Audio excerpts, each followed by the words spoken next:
Hello, स्वागत है आपका मेरे चैनल पे। मैं आशा करती हूँ आप सब बढ़िया हैं। आज हम बात करने वाले हैं फ्रैंकलिन बिल्ड इंडिया फंड के बारे में। तो इस वीडियो में देखेंगे कि why this fund is an average fund, क्यों ये इन्वेस्टर्स को उतना एक्साइट नहीं करता है। तो इस फंड की फीचर्स क्या हैं, इसके एलोकेशन, सेक्टोरल एलोकेशंस, डाइवर्सिफिकेशन, किस तरह से इस फंड ने अपने एसेट्स को डिवाइड किया हुआ है, रिटर्न्स वगैरह देखेंगे और क्यों इन्वेस्टर्स का इस फंड में उतना इंटरेस्ट नहीं आ रहा है। तो ये सारी बातें करेंगे हम इस वीडियो में। तो आशा करती हूँ आप मेरे साथ बने रहेंगे till end of the video.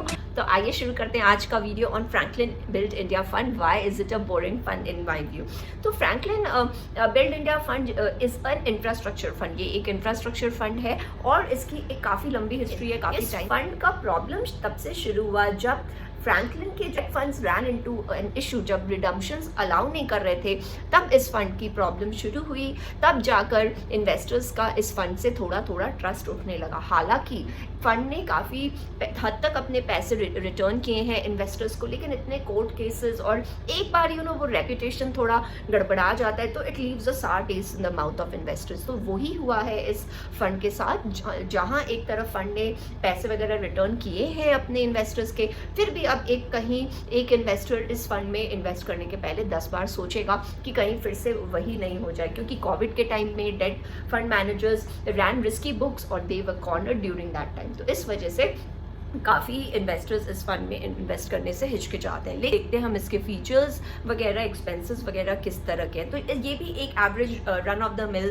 Fund है, जैसे कि हमने पहले भी इन्वेस्को और एसबीआई के इंफ्रास्ट्रक्चर फंड्स देखे हैं। तो जहाँ तक देखा गया कि कई ऐसे इंफ्रास्ट्रक्चर फंड्स ये कुछ अलग स्टॉक पिक नहीं करते, इनके एक्सपेंस रेशियोज हायर साइड में रहते हैं, इनके एलोकेशन भी बड़े बोरिंग से होते हैं। तो इस वजह से काफ़ी इन्वेस्टर्स को वो एक्साइट नहीं करते हैं वो फंड्स। तो similar on that lines Franklin India भी काफ़ी हद तक उसी टाइप से उनकी एलोकेशन वगैरह है, जिस वजह से कुछ अलग हटके या उभर के ये फंड नहीं आता है in the eyes of investors. तो सबसे पहले अगर हम देखें तो इस फंड का जो एलोकेशन है वो है 50% लार्ज कैप की तरफ और जो बाकी 50% है वो मिड और स्मॉल की कैप की तरफ है। और अगर हम इसके टोटल नंबर ऑफ स्टॉक्स देखें तो अराउंड 30 से 40 स्टॉक होल्डिंग्स हैं इस फंड के में।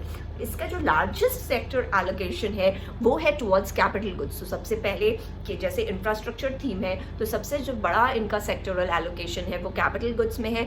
दूसरा अगर हम देखें एनर्जी में आता है, तीसरे स्थान पर है कंस्ट्रक्शन और फोर्थ अगर हम देखें तो फाइनेंस। तो ये भी देखा गया है कि काफ़ी इंफ्रास्ट्रक्चर फंड्स फाइनेंशियल एक्सपोजर भी रखते हैं अपने इंफ्रास्ट्रक्चर थीम में, तो जो कि थोड़ा हार्ड टू डाइजेस्ट है, लेकिन mostly it is a norm जो देखा गया है in most of the infrastructure funds. ये बात तो हर बार जैसे मैंने बोला it does not make much sense for me कि इंफ्रा फंड में फाइनेंशियल्स की होल्डिंग क्यों होती है। अगर फिर वैसा चाहे तो हम कोई एक बैंक निफ्टी इंडेक्स फंड में ही अपने पैसे उठाकर डाल दें। बात अगर इसकी अलग लगी इस केस में, तो ये फंड ज़्यादा large cap blue chip capital goods में इन्वेस्ट नहीं करके अपने जो देसी कैपिटल गुड्स है कंपनीज हैं उनके ज़्यादा होल्डिंग्स है। वो एक इंटरेस्टिंग बात है, वो अच्छा लगा फंड मैनेजर का कन्विक्शन देखकर कि they are relying more on the desi stocks. आगे हम देखेंगे कि वो होल्डिंग वगैरह क्या है। एक्सपेंस रेशियो की बात करें तो डायरेक्ट प्लान में 1% है, रेगुलर प्लान में 2% से भी ज़्यादा है, जो एक्सपेंस रेशियो को हाई बनाता है।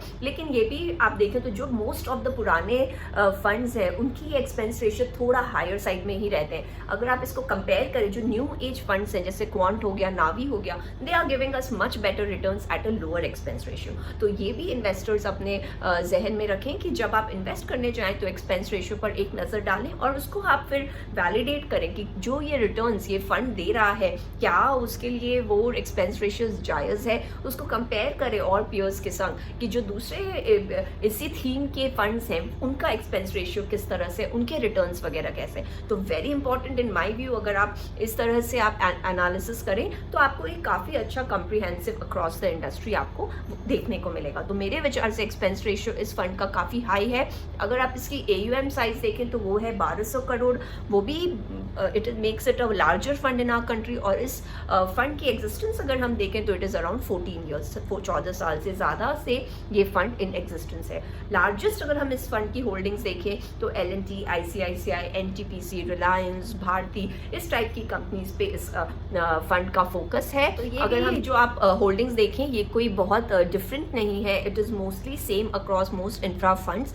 तो इसीलिए अगर आप इसका रिटर्न रिटर्न्स देखें तो वो in the last year it was around 35%, जो कि अच्छा था, लेकिन अगर आप इसको और भी फंड्स के साथ कंपेयर करें तो उतना इम्प्रेसिव भी नहीं था, क्योंकि कई फंड्स ने अराउंड 40% रिटर्न्स भी दिए हैं ड्यूरिंग द सेम टाइम। तो इधर भी आप देखें तो इस फंड ने कुछ ऐसा नहीं किया जिससे वो अपने आप को डिफ्रेंशिएट करता है। तो हम समरी में यही कह सकते हैं कि Franklin India build fund is a boring fund. इन्होंने कुछ भी ऐसा अलग नहीं किया जो इसको डिफ्रेंशिएट करता है from the other peers, other जो इनके और भी फंड्स हैं आज के दिन मार्केट में। अगर आप देखना चाहें तो आप बेटर फंड्स देख सकते हो, of the likes of quant, Kotak या फिर टाटा। इनका बेटर परफॉर्मेंस रहा है, इनके आप कहीं ना कहीं एक्सपेंस रेशियोज वगैरह बेटर है, या फिर आप देखें स्टॉक पिकिंग में भी कुछ आपको अलग से मिलेगा। तो उस हिसाब से आप देखें तो मुझे Franklin Build India is a boring fund. And investors का भी इसमें ट्रस्ट इसलिए भी कम हो रहा है क्योंकि जो पहले इनका कांड हो गया है उसके वजह से भी इन्वेस्टर्स आर वेरी